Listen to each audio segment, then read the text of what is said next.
Deus abençoe a sua vida. Nós estamos aqui para mais um Papo Teológico.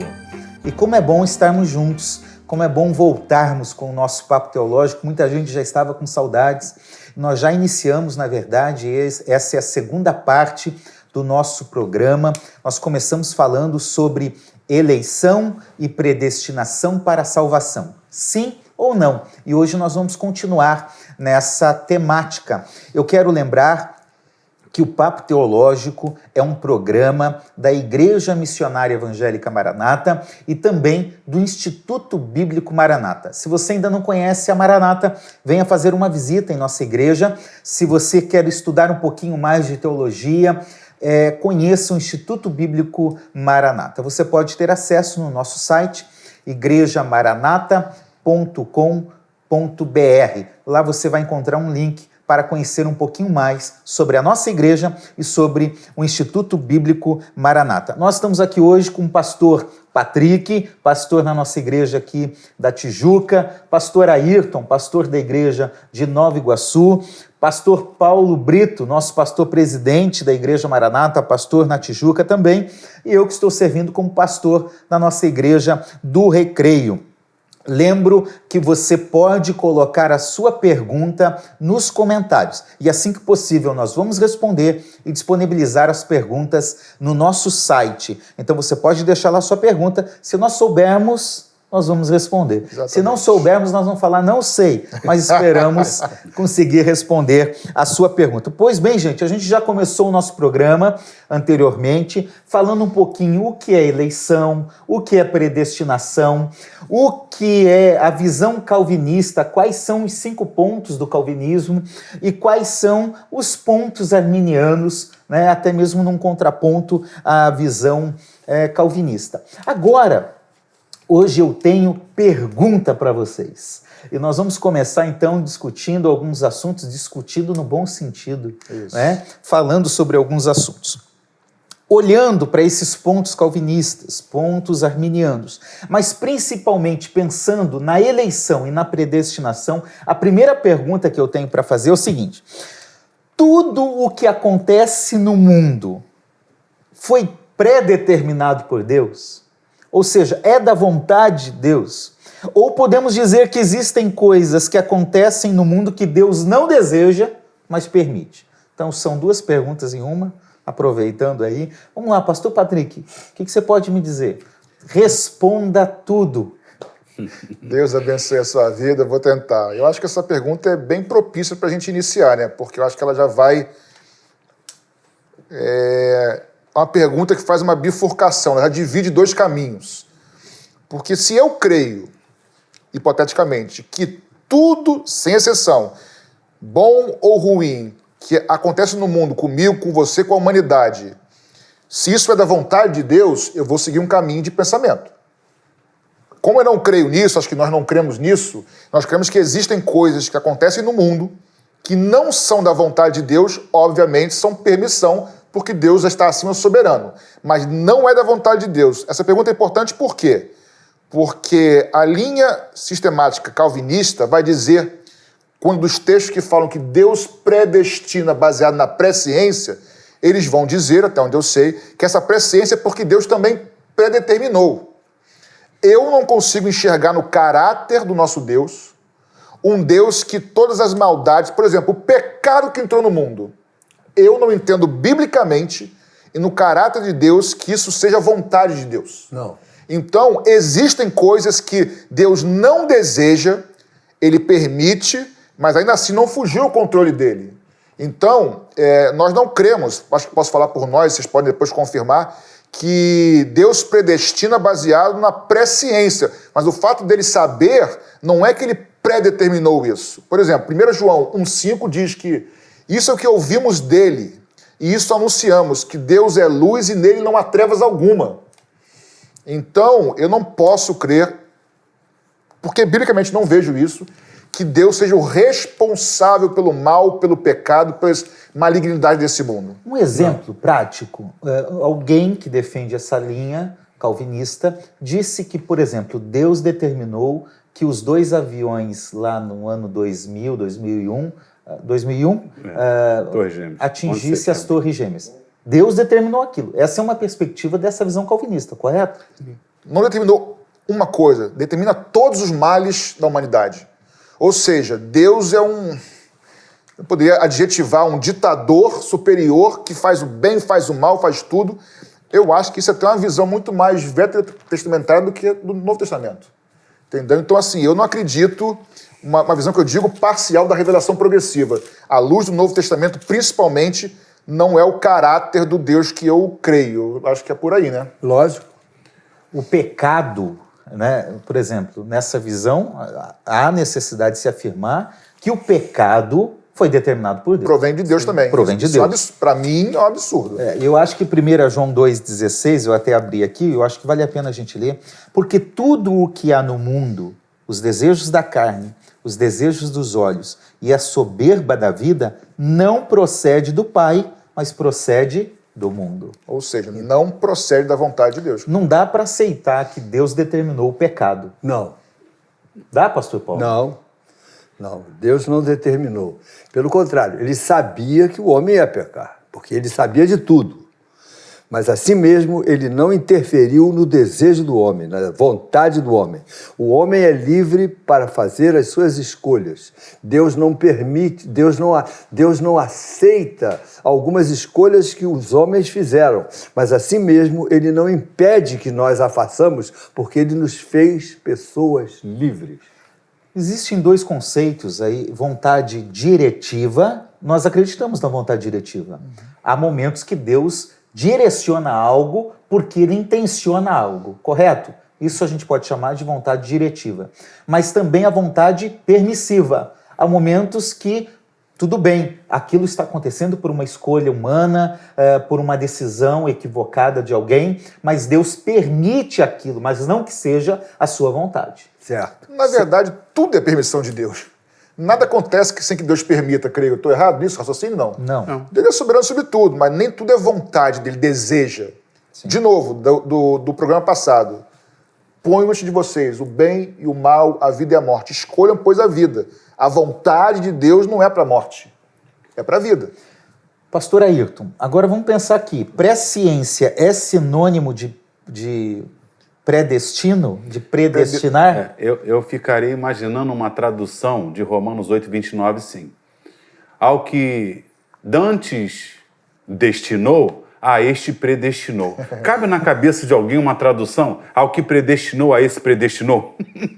Claro que os termos prognóstico é saber antecipadamente. Prognóstico é o quê? Só para ajudar? É saber antecipadamente. Que é o termo no grego para presciência. Presciência, gnóstico, conhecer, Deus sabe. Então Deus sabe antecipadamente e por isso predestina. A tradução de Romanos 8:29 ficaria assim. Mas, como o pastor Patrick falou, gente, se a gente atribuir que Deus só pode saber, por exemplo, Apocalipse, do que vai acontecer, e tudo que Deus falou sobre o futuro, ele só pode saber porque ele fez acontecer. Vocês já imaginaram qual seria o caráter de Deus? Você imagina Deus dizendo que Davi vai cometer um negócio e que vai acontecer depois uma situação drástica com o filho, e isso só aconteceu? Então Deus predestinou que Davi adulterasse, Deus predestinou que Urias fosse morto, Deus predestinou que Absalão fizesse, e Deus é bom. Dá para você imaginar um caráter de fazer maldade, fazer maldade, fazer maldade, fazer maldade, e você diz assim, mas ele é bom. Porque esse é o princípio. Isso é incoerência. Incoerência. Deus é justo, ele faz justiça. Olha só, vamos imaginar. Se eu sair aqui e uma pessoa que tem problema na cabeça, né, tem uma deficiência mental, ela me dá uma paulada na cabeça e eu fico lá jogado e morro, ela não vai ser condenada, ela é inimputável, não pode ser imputada a ela. O homem consegue ser mais justo do que Deus. Do que Deus. Porque o homem consegue enxergar que alguém não tinha consciência do ato que estava fazendo e por isso ele não será condenado por aquele ato, e Deus não consegue fazer isso, porque Deus predestina que ele vai cair, predestina que ele não terá condição de responder sim ou não, depois Deus vai julgá-lo pelo que ele fez mas ele não tinha condição, capacidade de fazer, e depois Deus diz que ele é justo. Então o homem consegue ter um princípio mais justo do que o próprio Deus. Isso é incoerente. Incompatível com a verdade. Então, presciência, a gente só pode entender que Deus fala antecipadamente, sendo ele um caráter bom, justo, perfeito, de amor, se ele já sabe as escolhas que as pessoas farão e ele alerta sobre essas escolhas. É a única explicação junto ao caráter de Deus. Exatamente. Na verdade, a gente está, então, afirmando uma posição contra esse determinismo, pastor Paulo. Exatamente. Porque é um determinismo. Por mais que eles não gostem muito que a gente use esse termo, mas é o termo. Né? Se essa predestinação está confundindo com presciência, então é algo que já está tudo determinado. Há um fatalismo, inclusive, para o mal, porque foi determinado por Deus. A gente pode lidar com o determinismo? A verdade é que a presciência de Deus é um fato, mas Deus não determina. Porque se ele determinasse, nós não teríamos livre-arbítrio. E o problema basal dessa discussão é: tem o homem livre-arbítrio para escolher ou não? Se o homem não tem livre-arbítrio, ele é inimputável. E o inferno deveria ser para o diabo e seus anjos, não para a humanidade, porque ela não tem capacidade de escolha. Mas existe inferno porque o homem pode escolher ir para lá.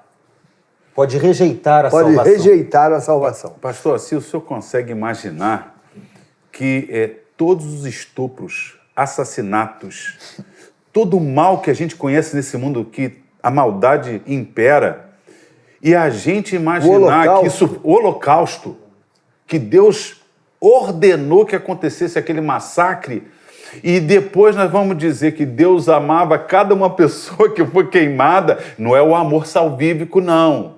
Porque Deus ama de duas formas. É um amor para a salvação e um amor geral. Mas ele pega aquele indivíduo, queima ele, joga no inferno. Eu imagino uma pessoa queimando no inferno. Muito obrigado, Senhor, porque o Senhor me amou. Me amou para estar aqui. Né? Mas vamos lá. Qual é a razão que muitas vezes se atribui para falar que isso acontece nessa outra linha que nós não acreditamos? Deus é soberano. A gente não vai entender nunca. Mas a gente pode falar que um atributo, que algo em Deus, a soberania de Deus é maior do que os outros atributos de Deus? Maior? É maior do que a justiça de Deus, do que o amor de Deus? Ser soberano anula a justiça e o amor? É tanto soberano quanto é amor, quanto é justo, quanto é santo. É o próprio Deus. Se nós tivermos um atributo de Deus que é claro o que ele é, Deus é amor. Exatamente. Se fosse para colocar numa hierarquia, se fosse seria para colocar, nós cremos que Deus é o único que consegue ser 100% justo, 100% amor, 100% soberano, 100% misericórdia. Aliás, essa é a única explicação para Jesus ter que ter vindo. Porque se Deus é soberano e ele não deve, na prestação de contas aos seus outros atributos, ou seja, amor, misericórdia, e soberania e o restante aqui embaixo, ele poderia simplesmente projetar a queda, projetar tudo e depois esse grupinho é meu. Jesus, Deus se fazer homem e dizer que é porque ele ama essa humanidade caída. Olha só, Deus se fazer homem é o maior milagre que existe. É a encarnação. E o Pai assistir aquele sofrimento todo. E ao ponto diz o texto, né, que o Pai está lá, né, quando, né, ele faz aquele brado e o Pai, aquela aflição toda. Mas isso aí, Deus é soberano. Por que Deus estava com vontade de torturar Jesus? Não. Aliás, pastor Ailton, me fez perceber algo aqui muito interessante. Nessa visão determinista, a obra da cruz é um mero instrumento. Sim. É uma causa secundária. Ela não é a causa da salvação, porque já foi determinado lá. Isso está no livro deles. É a ordem dos decretos. Na ordem dos decretos, a ordem de Jesus vir ser o Salvador é depois. Então você coloca a obra da cruz como, tudo bem, é só um meio para o fim. né? E nós cremos que Deus, ele é Deus só pode cumprir o seu amor, já que todos tinham pecado, se a sua justiça é 100%, quando ele mesmo, que é o único, porque nenhum homem poderia fazer isso, já ele me ama tanto que ele venceu o meu Redentor. Isso é a maior prova que Deus não pode abrir mão de nenhum dos seus atributos. Ele consegue ser 100% tudo. E a gente olha para a obra da redenção, a única explicação, ele ama o mundo mesmo.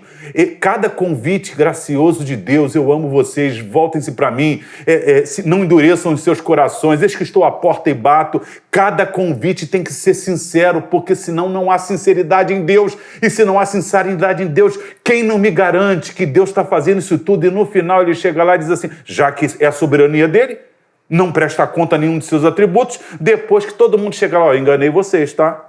Eu enganei, eu fiz que nem Judas com vocês. Vocês desfrutaram um pouquinho, depois tirei a graça de vocês geral, e agora... E é tudo manipulado. Tudo manipulado. Olha, esse não é o Deus da Bíblia. Não é. É interessante que a pergunta do pastor Assir, se um atributo pode se sobrepor sobre o outro, né? No programa passado, o pastor Paulo citou a frase que antes de Deus dizer haja luz, ele disse haja cruz. Deixa eu pegar essa frase, porque é interessante, porque você também citou que o projeto, quando a gente falou sobre predestinação para a obra de Cristo, para Cristo, a decisão foi feita antes da fundação do mundo. Por quê? Eu entendo o seguinte, vamos chegar na cruz. Deus é o legislador, ele é o judiciário, ele é o executivo. Ele cria as leis, ele no final vai julgar de acordo com as leis que ele criou, e no final ele vai condenar e executar o que ele julgou das leis que ele criou. E Cristo é o advogado de defesa. E vamos lá, exatamente. E aí a questão é a seguinte, quem criou as leis espirituais? Foi o próprio Senhor, na eternidade. Uma delas é, por ele ser santo, quem pecar, vai morrer. Afastado de mim está, todos pecaram e estão destituídos da glória de Deus. Porque Deus é santo, perfeito, ele é luz e nele não há trevas, quem está em trevas não tem comunhão com ele. Ponto. É uma lei espiritual. A outra, para vencer a morte, se vence com vida. E a vida está na carne, é um princípio bíblico. A vida está na carne do animal, do homem. Então, sem derramar sangue, a vida está no sangue, tá? Sim. A vida da carne está no sangue.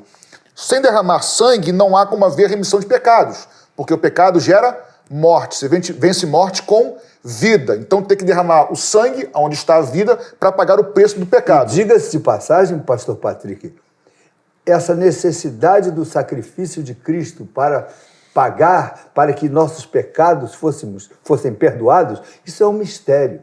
Isso é desígnio de Deus. Foi Deus que projetou assim. Então, não cabe a nós, inclusive, perguntar por que Jesus teve que morrer na cruz para que os meus pecados fossem perdoados. Por que tem que haver derramamento de sangue? Isso é desígnio de Deus. Nós não sabemos isso, porque Deus criou. Porque Deus criou, eu não sei essa. Mas a Bíblia nos mostra lá em Levítico que a vida da carne está no sangue. E sem derramar sangue, vai dizer lá em Hebreus, não há como haver remissão de pecados. Deus criou essa lei. E por ele ser justo, ele não poderia simplesmente esquecer os nossos pecados. Porque ele seria injusto.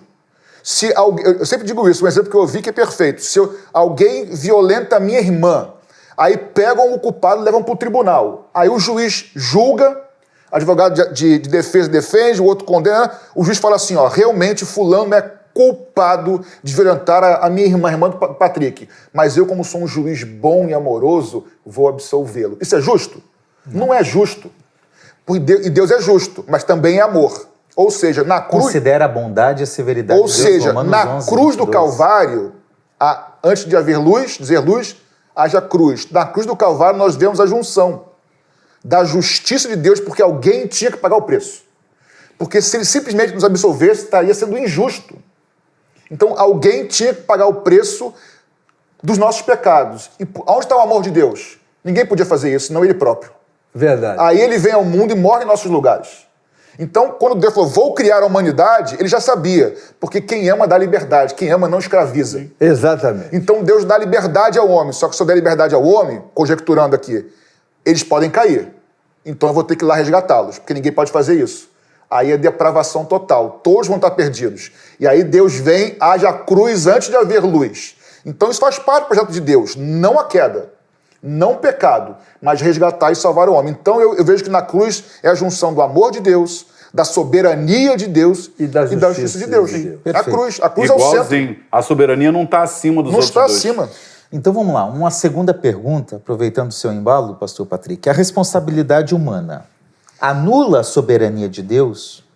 Porque a gente está falando aqui que a gente concorda com a soberania, mas também concorda que há uma participação humana, há uma responsabilidade humana nesse processo. Então, uma anula a outra, a responsabilidade que nós, de escolha, pode anular a soberania de Deus? Deus deixa de ser soberano, ou ele é menos soberano porque há uma participação humana? Não. Não. As situações da vida que acontecem, que Deus permite que aconteça, anula a soberania de Deus? De maneira nenhuma. Ele continua soberano apesar das nossas escolhas, porque ele nos fez livres. Todo ponto de decisão, de entendimento dessa situação toda é que Deus criou o homem com capacidade de escolha. E então nós somos responsáveis pelas nossas escolhas. Mas Deus continua soberano, porque Ele possibilita que o homem possa se arrepender e voltar para Ele a qualquer momento. Reforça ainda mais essa soberania. É mais lindo ainda, que o relacionamento do homem com Deus é livre. Se não fosse assim, não haveria nenhum valor da igreja reunida para adorá-lo, louvá-lo. Era tudo fruto de uma pré-programação de robôs. Robozinho. Eu posso fazer uma contra-pergunta para tentar responder? O pastor Ayrton foi muito feliz quando ele falou, usou o exemplo de uma pessoa que não tem capacidade mental, né, ou é deficiente, e a gente, como ser humano, não coloca, essa pessoa é inimputável. Será que nós seríamos mais justos do que o próprio Deus? Foi muito feliz isso aí. A pergunta sua é, a soberania de Deus, ela é afetada pela nossa liberdade de escolha? Eu pergunto o seguinte, será que um governo humano, seja um rei, numa monarquia, ou seja um presidente, ele só é soberano num país se ele for um ditador? Não. Não. Não é a mesma pergunta? É a mesma pergunta. Será que ele não pode ser soberano dando liberdade, com leis, obviamente? Então, para Deus ser soberano, ele não tem que ser um determinista de tudo. Ele pode nos dar liberdade e ainda assim ser infinitamente soberano. Esse é o Deus da Bíblia. Até porque se foi ele que me deu a capacidade de crer, significa que ele é tão soberano que ele não tem medo de controle, cara. proveu tudo, proveu graça, proveu a capacidade de crer. Isso vem dele. Então, se vem dele, tudo vem da sua soberania. É verdade. Vamos pegar um texto de Romanos? Quem pode me ajudar aí? Romanos o quê? 1, 19, 20, 21 e depois o 24. Só para a gente entender um pouco dessa dinâmica em que Deus é soberano, Ele tem um plano, Ele oferece esse plano, mas há uma responsabilidade humana implícita nisso. A gente vai lendo esse texto Romanos aí. 1. Romanos 1, 19. Vamos lá, 19 a 21 a 21. E depois o 24. Tá. Pois o que se pode conhecer a respeito de Deus é manifesto entre eles, porque Deus lhes manifestou. Porque os atributos invisíveis de Deus, isto é, o seu eterno poder e a sua divindade, claramente se reconhecem desde a criação do mundo, sendo percebidos por meio das coisas que Deus fez, ou seja, as coisas criadas. Por isso, os seres humanos são indesculpáveis, porque tendo conhecimento de Deus, não glorificaram como Deus, nem lhe deram graças. Pelo contrário, se tornaram nulos em seus próprios raciocínios e o coração insensato deles se obscureceu. Isso é 21 até? Aí pula para o 24. 24. Então, peraí, só para a gente entender. Deus é soberano, é poderoso, Ele se deu a conhecer, Ele se revela. Isso. O ser humano, mesmo conhecendo esse Deus, recebendo a revelação desse Deus, ele rejeita esse Deus e por isso ele se torna indesculpável. E aí a consequência disso é o verso 24, que acho que é isso que ele quer dizer. Ideia. Por isso, Deus os entregou às impurezas pelos desejos do coração deles, para desonrarem o seu corpo seus corpos entre si.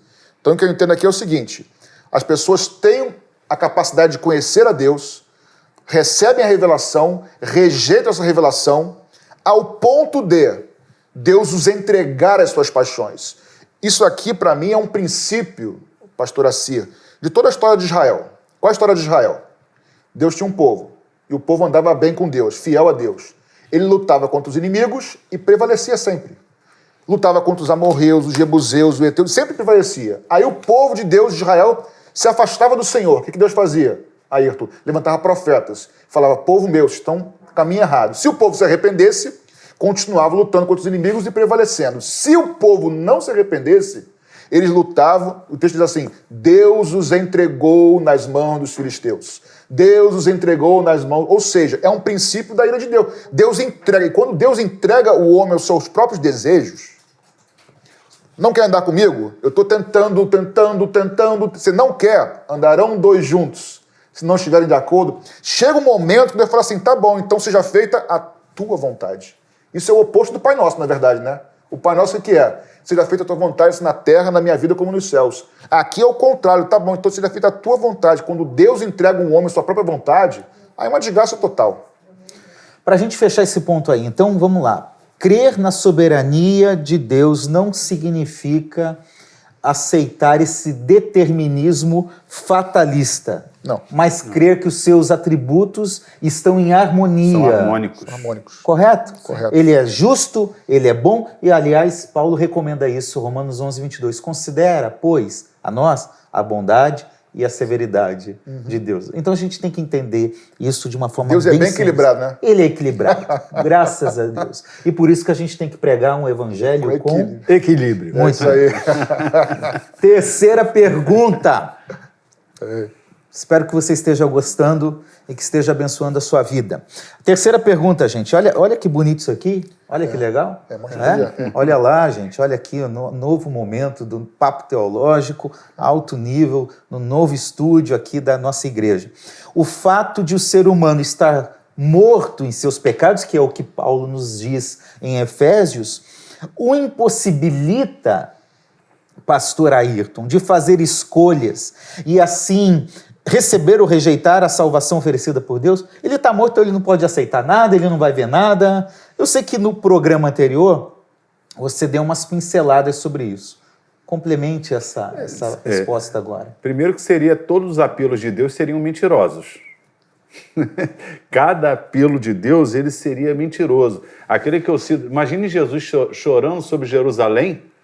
Né? Eu fico imaginando... Seria uma hipocrisia Seria daquela. uma hipocrisia, né? Se Jerusalém não respondeu ao seu chamado, porque ele não fez, porque só ele pode fazê-lo responder, e ele fica lá, Jerusalém, quantas vezes eu quis te juntar como uma galinha junta os seus pintinhos. Você podia ter escolhido, Mr. Olha, eu fico pensando em Estevão falando com os sacerdotes, naquele debate lá, e espírito para ele. Não é isso? Que eles sempre rejeitaram lá os pais, né, os judeus naquele momento, rejeitando o quê? O Espírito Santo, o que Deus estava fazendo. Então, claramente... Deixa eu complementar um texto. Vinde a mim, todos vós não, só os escolhidos. Né? Sim, olha, olha só, é interessante isso. Todas as vezes que a Bíblia fala mundo, fala tudo, eles vão dizer que é mundo dos eleitos, não é isso? Ó, Tito 2:11. Que é todas as classes. A graça de Deus se há manifestada, trazendo salvação a todos os homens. Não, todos aí não quer dizer que é rei, que é soldado. Branco, quer dizer, vai ter representante de cada classe, né? Jesus Cristo veio ao mundo salvar os pecadores. Os eleitos só. João 3,16, gente, porque Deus amou o mundo de tal maneira, que Deus, para que todo o mundo, não existe a possibilidade de interpretar o mundo ali como o mundo dos eleitos, um grupo. O mundo é todo mundo. Então, claramente, essa rejeição é voluntária e isso está na Bíblia. Cada chamado é um chamado sincero de Deus e possível a resposta humana ao seu chamado. Pastor Patrick, agora a questão, e para complementar essa resposta, o ser humano então pode produzir a salvação? Não, na verdade, a gente falou um pouquinho sobre isso no primeiro programa passado. Nós todos estamos mortos nos nossos pecados, isso é um fato, tá? Agora, o fato de eu estar morto no pecado já falei, em trevas, eu não tenho como produzir salvação. Tem que vir de fora, tem que vir de Deus. É pela graça, é favor divino, favor imerecido, como o pastor Paulo disse. Reitere isso. Nós acreditamos que a salvação é oferecida por Deus. Nós cremos que a salvação vem de Deus, nós não merecemos, é totalmente com origem divina. Ele nos amou, Ele veio ao nosso encontro, nós estávamos perdidos nos nossos pecados, Ele nos amou primeiro, não há mérito algum em nós, é graça, favor e merecido, tá? Agora, o fato de nós estarmos mortos nos nossos pecados não significa que nós não tenhamos participação, nós não temos mérito, mas temos participação. Agora, o que me chama a atenção é o seguinte, para a linha calvinista, pastor Assir, eles creem que o homem, a própria fé, Deus predeterminou. Só que a doutrina do Novo Testamento é o seguinte, eu ouço a mensagem, eu estou perdido, certo? Eu ouço a mensagem, eu estou morto. A ação do Espírito Santo, ele me toca, eu creio com o coração, confesso com os lábios. Romanos 10. Sim, aí a Bíblia diz que o Espírito Santo vem habitar em mim. Ou seja, a minha confissão, crença e confissão é anterior ao Espírito Santo vir habitar em mim. É o fato de eu crer que faz com que o Espírito Santo habite em mim. Ou seja, eu só recebo vida depois que eu creio. Então, como é que pode... E a partir dali você é regenerado. Então, como é que pode, se eu estou morto nos meus pecados, pela doutrina calvinista, eu tenho que primeiro ser vivificado para depois crer? Você tem que ser salvo antes de crer. Exatamente. De novo, para ficar claro para o pregador. A doutrina do Novo Testamento é o seguinte, eu creio, eu estou perdido, creio. A mensagem chegou a mim, eu criei na obra de Cristo e confessei como meu Senhor e Salvador. Eu passo a ser templo do Espírito Santo.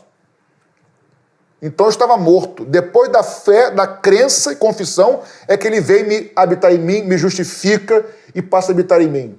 Mas segundo a doutrina calvinista, eu estou morto, não posso responder, não pode ter nada de mim, segundo eles. Então primeiro eu tenho que ser vivificado para depois crer. Porque se o morto não responde, eu tenho que estar vivo para responder, não é isso? Isso está tanto no discurso de Jesus e de pregar, quem crê, quem não crê já está. Então repare, quem crê, em Atos, no discurso de Pedro, arrependei-vos e crede para que sejais salvos. Então, sempre é crer para salvar. Se você é regenerado primeiro para depois crer, não existe essa ordem na Bíblia. É a pregação, isso, a graça de Deus, a resposta humana se arrependendo, se convertendo e crendo. Por liberdade. Por liberdade. Aí o milagre de Deus. É o milagre da graça me chamando e o milagre de Deus me regenerando. Mas a resposta está no meio do homem dizendo, aceito. Então ele continua sendo soberano porque a iniciativa é dele, é ele que oferece. Ao ser humano cabe a capacidade de escolher, mas não de produzir a salvação. Que foi dada por Deus. Que foi dada por Deus. Muito bem. Então uma quarta pergunta agora, pastor Paulo. Por que Deus elege e predestina alguns homens diferentemente de outros? Em que se baseia a sua escolha? É sua predeterminação, predestino ou pré-conhecimento? Veja bem. Essa pergunta é uma pergunta que precisa de uma pré-resposta. A verdade... Um pano de fundo, uma base. Deus sabe de tudo. Ele sabe. Deus conhece o passado, o presente e o futuro. Ele, por conhecer presente, passado e futuro, ele sabe quem um dia vai aceitá-lo, vai crer nele, vai ter o seu nome escrito no livro da vida. Ele sabe, mas ele não determina que eu faça. Ele permite que eu tenha a minha capacidade de escolha. Ele permite o meu livre-arbítrio. Ele permite a minha liberdade. Eu sou livre para aceitá-lo, eu sou livre para rejeitá-lo. A beleza do Evangelho é que nós, eu e você que está me ouvindo agora, você é livre para decidir o que você vai fazer.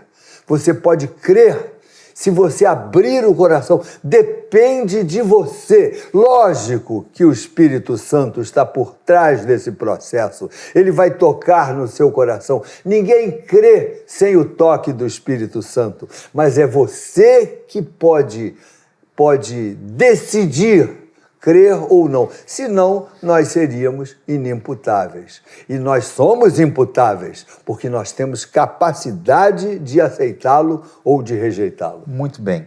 Eu vou pedir a ajuda de vocês Citar agora. alguns textos, Romanos 8, 29 e 30, pastor Patrick. Romanos 8, Gálatas 3, 8. O senhor pode me ajudar? 1 Pedro 1, 2. 1 Pedro Tem aqui já- 1, tem, 2. Tá? Então, a partir Romanos- dessa fala do pastor Paulo, Romanos 8, 29 e 30. 30.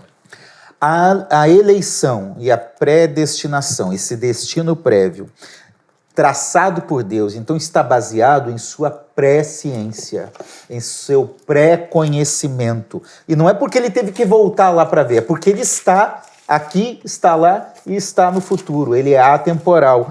E não na sua vontade, que então um vai ser salvo e o outro não. Né? Como você sim, você não. Você sim, você não. Biblicamente a gente não consegue trabalhar nisso. Vamos lá, pastor Patrick, Romanos 8, 29 e 30. Pois aqueles que de antemão conheceu, ele também predestinou para serem conforme a imagem do seu Filho, a fim de que ele seja o primogênito entre muitos irmãos. E aos que predestinou, a esse também chamou, aos que chamou, a esse também justificou, e aos que justificou, a esse também glorificou. Ou seja, tudo começa porque Deus de antemão os conheceu e não desejou, né? Não é baseado no desejo, e sim no conhecimento de Deus. Perfeito. Pastor Ayrton. Gálatas 3:8. Ora, tendo a Escritura previsto que Deus havia de justificar pela fé os gentios, anunciou primeiro o evangelho a Abraão, dizendo: todas as nações serão benditas em ti. A Escritura previu, a Escritura é a palavra de Deus, Deus previu que os gentios creriam, que Abraão, que Pela Israel seria um instrumento, e por meio da fé, tanto israelitas quanto gentios, ou seja, quem não é israelita, creriam. Né? Então Deus previu, a Escritura previu. 1 Pedro 1, 2. Pedro, né? Pedro, apóstolo, aos eleitos que são forasteiros, aqui na diáspora, no Ponto, na Galácia, na Ásia e na Bitínia, eleitos segundo a presciência de Deus Pai, em santificação do Espírito, para a obediência e aspersão do sangue de Jesus Cristo. Pronto, Perfeito, então esse é versículo uma é perfeito. presciência. Agora a gente tem que equiparar aí, a questão é, então, Deus quer que alguém se perca? A gente já falou lá em Deuteronômio 30, no primeiro programa, que é para escolher. Mas Deus não quer que ninguém se perca. Podemos concordar com isso e olhar mais alguns textos bíblicos? Sim. Pastor Patrick, Ezequiel 18, 23. 18, 23 e 33, 11. Pastor Ayrton, 1 Timóteo 2, 3 a 5. Pastor Paulo, 2 Pedro 3, 9.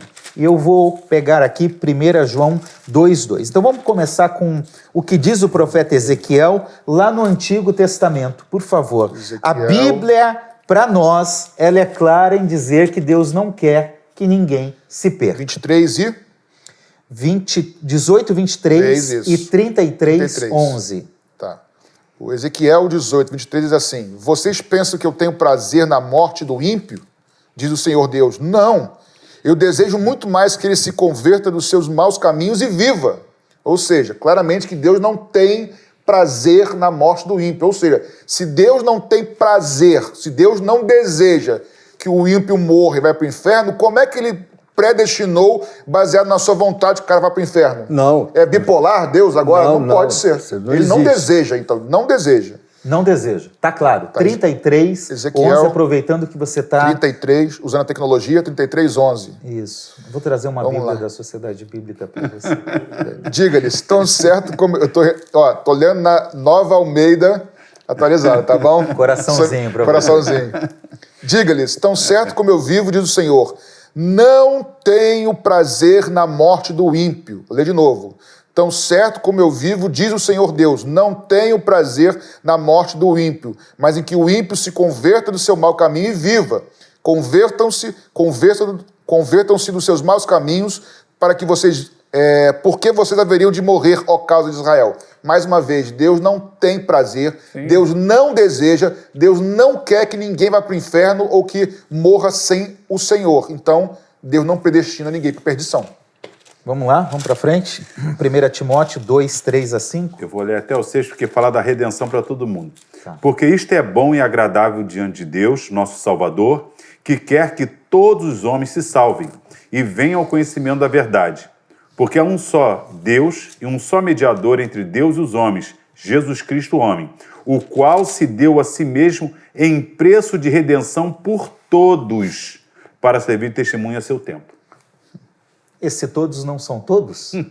Então, esse texto aqui é muito claro. Segunda Pedro 3, versículo 9. O Senhor não retarda a sua promessa, ainda que alguns a julguem demorada. Pelo contrário, ele é paciente com vocês, não querendo que ninguém se perca, mas que todos cheguem ao arrependimento. É isso aí. Deus não quer que ninguém se perca. Então ele não pode predeterminar uma pessoa para o inferno se ele não quer que ele ninguém mesmo não se quer. perca. É isso aí. Já imaginou? Ele incoerente. quer... Ele quer ou não quer, afinal? Ele quer, mas não quer. Ele meio quer, mas Chaves não quer. aí, né? Por isso que eu estou falando. Por isso que Se eu ele digo. não quer que ninguém se perca, ele não predetermina ninguém para a perdição. É isso aí. Por isso que eu digo, se a gente não confiar no caráter de Deus, que existe um senso de justiça, Deus pode, então, estar dando uma enganada em todo mundo. Pois Já é. pensou? Não é o Deus da Bíblia. Não. Porque a soberania dele está acima e ele está dizendo que quer, que ele ama, quer salvar todo mundo, mas no fundo ele não quer. Deixa eu ler esse texto. 1 João 2, 2. E ele é a propiciação pelos nossos pecados. E não somente pelos nossos próprios, mas também pelos do mundo inteiro. Correto? Então, Nós falamos que... Se ele é a propiciação pelos nossos pecados e do mundo inteiro, na realidade ele quer que o mundo inteiro seja salvo. O desejo é esse. Então, no sentido provisional de prover a salvação ela é oferecida a todos. A todos. Se o pecado alcançou a todos, a salvação é oferecida a todos. Sinceramente a todos. Sinceramente. Porque se ele oferece a todos, mas já disse quem vai, aí não está oferecendo, né? Pois é, não está sendo exatamente. sincero. É verdade. É incoerente, né? E quem recebe? Então, quem recebe é aquele que crê. Sim. Certo? Podemos trabalhar com isso. Ela é condicional, então. É uma eleição condicional. Lógico. Porque ela exige a fé, o arrependimento, Exatamente. a entrega da vida a Cristo. Vamos continuar aqui um pouco mais. A quinta pergunta. Ter liberdade para crer ou não crer pode significar que temos participação ou mérito na salvação? A gente já tratou um pouquinho disso, mas é bom relembrar nessa segunda parte. Participação, mas não mérito. Essa realidade de participar é contrária, não seria contrária à salvação pela graça como um favor imerecido? Não seria uma salvação por obras, pastor Patrick? Bem, os calvinistas entendem que esse ato de crer é uma obra. E segundo esse raciocínio deles, tem até uma lógica, mas eu creio que está equivocada, porque nem tudo que é lógico é verdadeiro, é bom dizer isso, tá? Às vezes tem coisas que são lógicas, mas não são verdadeiras. Eles creem que o ato de crer é uma obra. E se é por obra... Verdade. Não é verdade, mas no raciocínio deles. Eles creem que o ato de crer é uma obra. Então, se é obra, então a salvação seria pela obra e não pela graça, que é um favor imerecido. Acontece que a primícia deles, cremos nós, está equivocada. Então, todo o raciocínio está equivocado. Porque a Bíblia é cheia de como é que eu vou dizer? De contraposições entre fé e obra, fé e obra. Então, fé é uma coisa, obra não. Obra é consequência da fé. Porque eu creio, eu me entrego ao Senhor e Ele vai me transformando de glória em glória. Eu parei de fazer, por exemplo, de mentir, não para ser salvo. Eu parei de mentir porque eu fui alcançado pela verdade. Nós somos salvos para as obras. Exatamente. E não pelas obras. Agora, a fé não é obra. Não. A fé não é obra. A fé é fruto de um toque do Espírito. Exatamente. Vamos ver alguns textos bíblicos para comprovar isso? Vamos. João 3, 16 a 18, pastor Patrick. Pastor Ayrton, Hebreus 11, 6. Pastor Paulo, acho que Pedro está amando o senhor hoje. 1 Pedro 1, 3 a 9. O que a gente está querendo dizer é o seguinte, que a salvação é pela graça, é por meio da fé, inevitavelmente. Isso faz com que o ser humano receba a salvação, participante no ato de receber, mas não de forma que ele mereça ou colabore Exatamente. com a salvação. Não há mérito simples. algum em nós Não há isso. mérito, né? O ato de crer não pode ser considerado uma obra. Não. Vamos lá, João 3,16 até 18. Porque Deus amou o mundo de tal maneira que deu o seu Filho unigênito para que todo aquele que nele crê não pereça, mas tenha vida eterna. Porque Deus enviou o seu Filho ao mundo, não para que condenasse o mundo, mas para que o mundo fosse salvo por ele. Quem nele crê não é condenado, mas o que não crê já está condenado, porque não creu no nome do unigênito Filho de Deus. Acho que não precisa nem explicar muito, Só né? se desenhar, né? É só se desenhar. Deus ama, vem ao mundo, salva, ele quer que o mundo seja salvo por ele, por isso ele veio ao mundo, e agora o caminho é creia. Exatamente. Vamos lá. Hebreus 11:6, né? Sem fé é impossível agradar a Deus, porque é necessário que aquele que se aproxima de Deus creia que ele existe e é galardoador dos que o buscam. É necessário. É necessário que quem se aproxima creia. Aquele que ouve, recebe, vai se aproximar, é necessário que ele creia. É algo que o ser humano faz. Ele se arrepende e crê.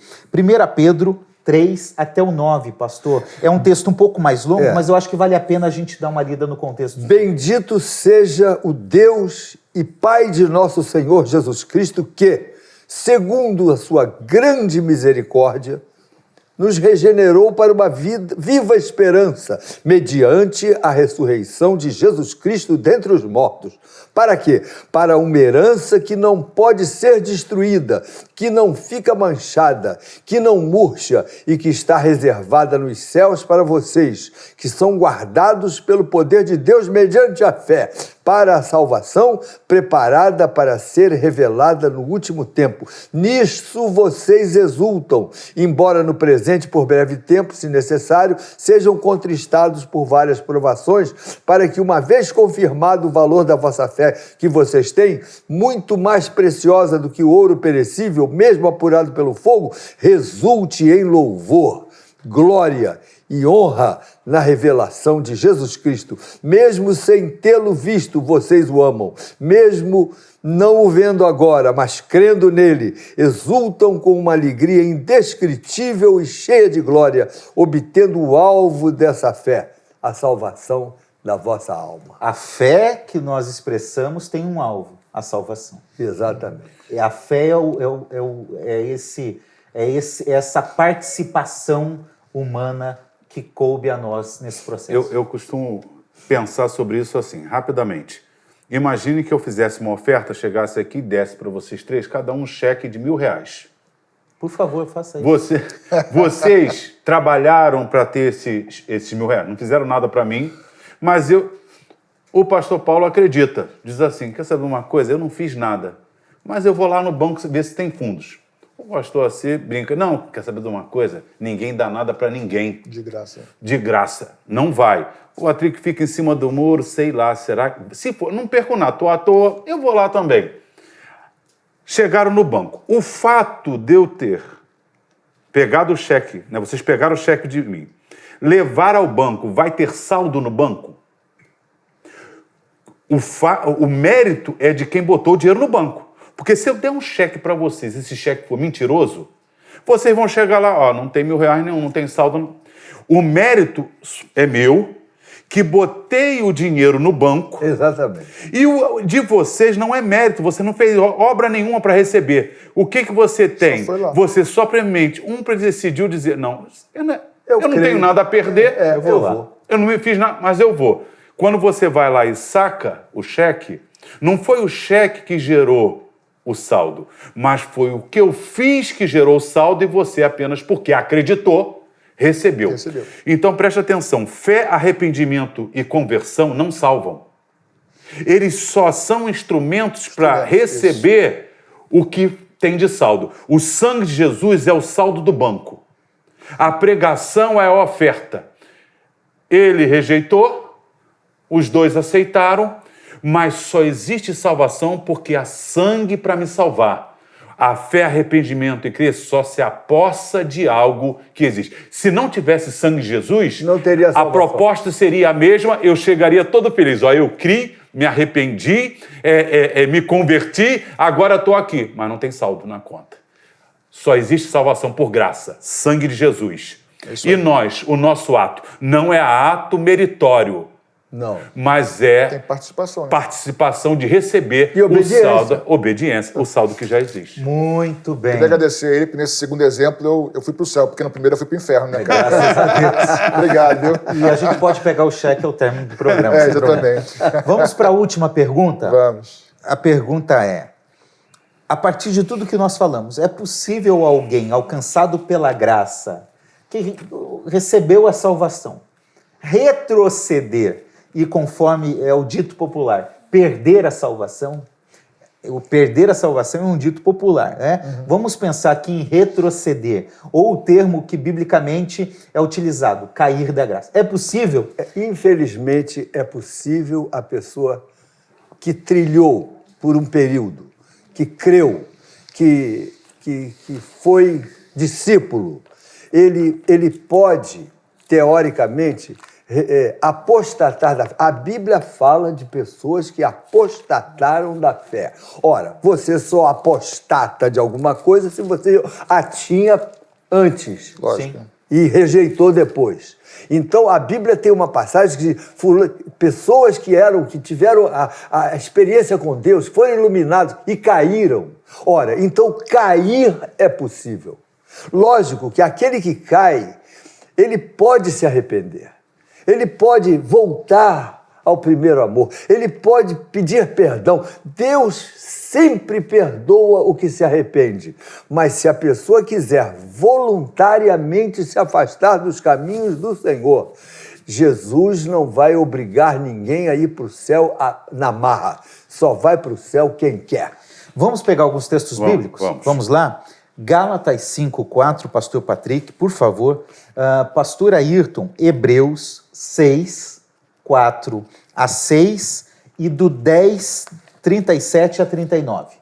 Duas partes em Hebreus. Pastor Paulo, o senhor consegue imaginar qual é o livro bíblico que o senhor vai ler? Pedro.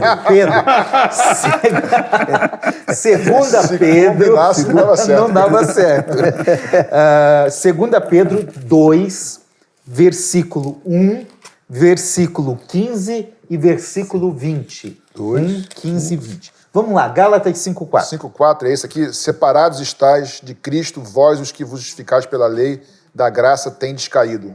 Da graça tendes caído. caído. Aproveita e abre Tiago 5:19 e 21. Já volto em Tiago você. 5:19 e 21. Tá. Hebreus 6. Porque é impossível que os que já uma vez foram iluminados Olha só. e provaram o dom celestial e se veram participantes do Espírito Santo e Foram iluminados, provaram o dom celestial da salvação, provaram a boa palavra de Deus e as virtudes do século futuro e recaíram, sejam outra vez renovados para arrependimento, pois assim, quanto a eles, de novo crucificam o Filho de Deus, os expõem ao vitupério. Esse é um dos versículos mais cruéis da Bíblia.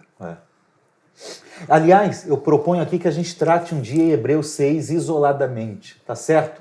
Porque ele trabalha outros conceitos que a gente pode ampliá-lo. 10:37-39. Porque ainda um poucochinho de tempo, e o que há de vir virá não tardará, mas o justo viverá da fé. E se ele recuar, a minha alma não tem prazer nele.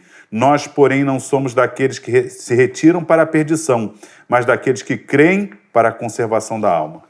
O justo vive pela fé. E se ele recuar, minha alma não tem prazer nele. Então, Ou mas seja, então- é possível então recuar. recuar é possível. É possível. É possível recuar. Vamos lá. 2 Pedro 2, 1, 15 e 20. Assim como surgiram falsos profetas no meio do povo, também haverá falsos mestres entre vocês. Eles introduzirão heresias destruidoras, chegando a renegar o soberano Senhor que os resgatou, trazendo sobre si mesmos repentina destruição. E o 15. Tendo abandonado o reto caminho, desviaram-se e seguiram pelo caminho de Balaão, filho de Beor, que amou o pagamento pela injustiça. Então, tendo abandonado o reto caminho. É possível que a pessoa abandone o reto caminho. E o 20? O 20. 20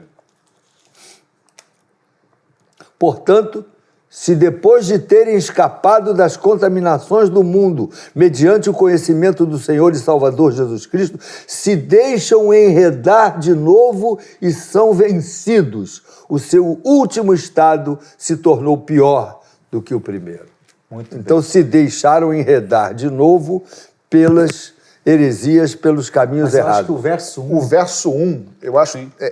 O Senhor que os eu resgatou. até abri aqui também, diz assim, também houve entre vós falsos profetas, como entre vós haverá também falsos doutores ou mestres, que introduzirão encobertamente heresias e perdições e negarão o Senhor que os havia resgatado. Sim. Ou seja, eles foram resgatados. Resgatados ali é um termo que é o de comprar, que é utilizado por Paulo em Coríntios. Ou seja, comprar por eles alto foram preço. comprados, eles foram resgatados e depois negaram. E a continuação é o final que o pastor Paulo leu. Exatamente. Então é uma sequência. Agora, pastor, assim, rapidamente, eu tenho 2 textos, mas esse aqui é importante. Ó.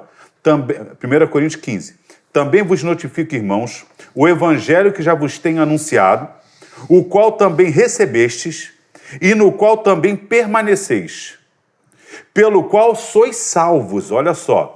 Se o retiverdes, tal como vô-lo tenho anunciado, se não é que crestes em vão. Olha só, eles têm que reter o evangelho até o fim, está aqui. Então, é na perseverança que ganharemos as nossas almas. Ser fiel até a morte e dar-te a coroa da Muito vida. bem, aí a gente complementa para terminar isso, Mateus 24:13. Aliás, você tinha que ler Tiago, né?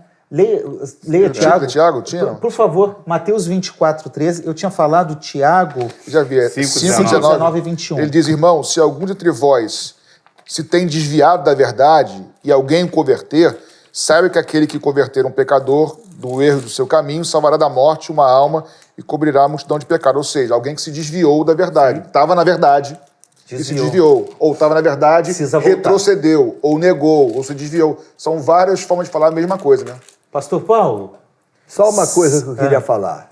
É possível desviar, mas enquanto há vida, há esperança. É o texto. A qualquer momento você pode se arrepender, buscar ao Senhor, confessar o seu pecado. E a Bíblia diz que Ele é fiel e justo para perdoar os nossos pecados e nos trazer de novo para o caminho da salvação. Nem tudo está perdido. É possível que algumas pessoas que estejam nos ouvindo nesse momento se julguem, então eu me afastei, para mim não há mais esperança. Sempre haverá esperança, o arrependimento é possível. 2 Pedro 3, 11 e 12. Pastor Ayrton, a condição, então, é perseverar na fé. Sim. É ser fiel até o fim. Vamos lá. Mas aquele que perseverar até o fim será salvo. Aleluia. Tem que perseverar até o fim. A segurança está em Cristo, sendo fiel a Cristo, crendo em Cristo. A salvação não é para quem esteve nem estará em Cristo. A salvação é para quem está em Cristo. E aí a fé presente. é um meio para receber, mas é também um meio para permanecer nessa Porque a fé verdadeira, ela gera fidelidade. Enquanto o pastor Paulo está ali achando rapidamente, para a gente entender, essa coisa de perde ou não perde a salvação, para mim é uma pergunta errada. Por quê? Porque salvação, a gente acha que salvação é justificação só, e não é. Salvação é, quando eu creio em Jesus, meu coração confesso, e o Espírito Santo vai habitar em mim, me torno templo do Espírito Santo, eu sou justificado por Deus, declarado justo. Não por mim, mas porque o justo habita em mim agora. Porque eu fui perdoado dos pecados, então eu fui justificado. E aí eu começo um processo de caminhada com Jesus pela fé. A mesma fé que foi instrumento de salvação me acompanha. Aí eu sou fiel a Deus, sendo santo, porque sem santidade ninguém verá o Senhor. Ou seja, salvação é justificação, santificação e glorificação no final. Se no meio do caminho eu saio, me desvio, retrocedo, eu não serei glorificado. Então esse processo todo chama-se salvação. Por isso que quem não perseverar até o fim, não será salvo. Eu já estou salvo, mas eu tenho que permanecer que foi o texto que eu li. É o texto que você leu. Então, quando você entende esse processo, perde um pouco do sentido. Perde ou não perde? Vai ser consumado na eternidade. É isso aí. 2 Pedro, pastor Paulo, 3, 11 e 12. 2 Pedro 3, 11. Uma vez que tudo será assim desfeito, vocês devem ser pessoas que vivem de maneira santa e piedosa, esperando e apressando a vinda do dia de Deus. Por causa desse dia, os céus incendiados serão desfeitos e os elementos se derreterão pelo calor. Nós, porém, segundo a promessa de Deus, esperamos novos céus e nova terra, nos quais habita a justiça. Nós esperamos esse dia, o dia final, de maneira santa, piedosa, né, com a nossa desenvolvendo a salvação por meio da santificação e assim por diante. O senhor queria falar alguma coisa? E antes eu vou pegar aqui só uma frase de Jacó Armínio, que dá essa base para esse nosso pensamento. Ele diz o seguinte: é impossível que os crentes, desde que permaneçam fiéis, venham perder a salvação. Simples e objetivo. Pronto, É isso aí. permaneça fiel. É isso aí. São muitos textos, né? Mas porque às vezes penso que a gente fala isso baseado em um texto isolado. Não, Gálatas 5 fala ali, versículo 4, dizendo o seguinte: se vos justificais pela lei, da graça caístes e separado estás. Então ele está falando para quem? Para crente. Aí no versículo 16 diz assim: andai em espírito e não cumprireis com o concupiscência da carne. Então olha só, os crentes devem andar em espírito. Aí ele vai explicar as obras da carne. Prostituição, não sei o quê, não herdarão o reino de Deus. Falando para crente. Mas o fruto do Espírito é. Ou seja, eu tenho que crer e depois andar em espírito. É isso. E se eu voltar para as obras da carne, prostituição aqui que está lá, 19, 21 de Gálatas 5, não vou herdar. Tanto ali como 1 Coríntios capítulo 6, fala claramente, quem pratica isso não herda. Muito bem. Exatamente. Nós fazemos uma promessa a vocês aqui, nós vamos tratar 2 textos bíblicos em programas futuros. Um deles é Hebreus 6. Ali a situação é bem complicada, é um texto difícil de compreensão, mas nós vamos trabalhar esse texto e vamos trabalhar também Romanos 9. A base para um argumento mais calvinista, normalmente usa-se outros textos, mas normalmente a base principal é Romanos 9, nós vamos tratá-lo em um programa também de forma isolada. Agora, esse é um programa da Igreja Missionária Evangélica Maranata. Então, como nós falamos lá no primeiro programa, nós respeitamos e amamos os nossos irmãos calvinistas, acreditamos sinceramente que estaremos juntos na eternidade adorando a Jesus para sempre. Não é uma questão de disputa, de nada, mas é importante para aqueles que são membros desta igreja que compreendam o que a nossa igreja, o que a Maranata crê, o que ela expressa. E para isso eu quero pedir ao nosso pastor presidente que desenvolva esse momento final. Você que está nos ouvindo, presta atenção. A Maranata segue uma linha teológica arminiana. A Maranata crê na total soberania de Deus, sem demonstrar preferência por uns e rejeição por outros. A Maranata crê na eleição e na predestinação para a salvação de todo aquele que está em Cristo. A Maranata crê que Deus escolheu um povo para a salvação, a Igreja. A Maranata crê na eleição e na predestinação de Deus, baseadas em sua presciência e não em seu determinismo. E a Maranata crê na responsabilidade humana frente ao presente da salvação que nos foi oferecida. A Maranata crê na liberdade do homem aceitar ou rejeitar a graça da salvação oferecida por Deus. E a Maranata crê na necessidade de perseverança, Amém. Todo cristão, para que não haja o retrocesso e sim perdição no fim da caminhada. Necessidade de perseverança. Ser fiel até a morte, dar-te-ei a coroa da vida. Amém. Amém, gente? Amém. Nós cremos assim. E eu espero que isso tenha sido bênção para você. Espero que você possa ter crescido na fé com esse tema e entender essa grande obra da salvação. 2 programas, de certa forma, é muito pouco para falarmos do todo deste assunto, mas pincelamos as principais informações, os principais aspectos para tentar trazer clareza ao assunto. Nós queremos orar agora. E eu vou pedir ao nosso âncora, pastor Assir, para fazer essa oração por você que está nos ouvindo. Muito bem, então eu vou orar.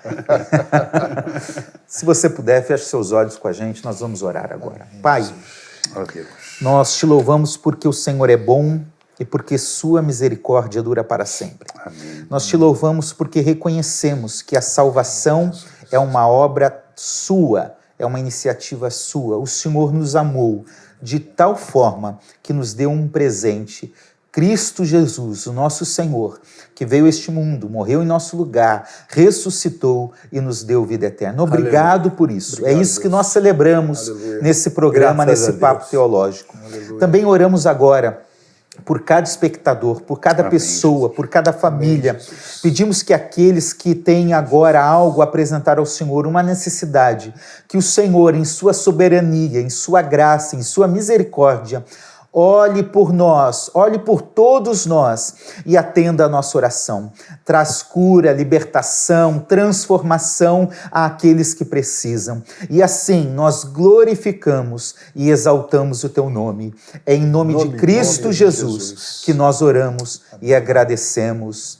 Amém. Amém. Amém. Predestinação e eleição para a salvação, sim ou não? Sim, não a dupla predestinação, mas aquela que Deus nos ofereceu por meio da fé e que você pode receber hoje. Basta crer em Cristo Jesus e vir visitar uma igreja. Venha visitar a Maranata. Se você está fora do Rio, visite uma igreja evangélica próxima da sua Bíblia e você vai ter esse encontro que vai transformar a sua vida.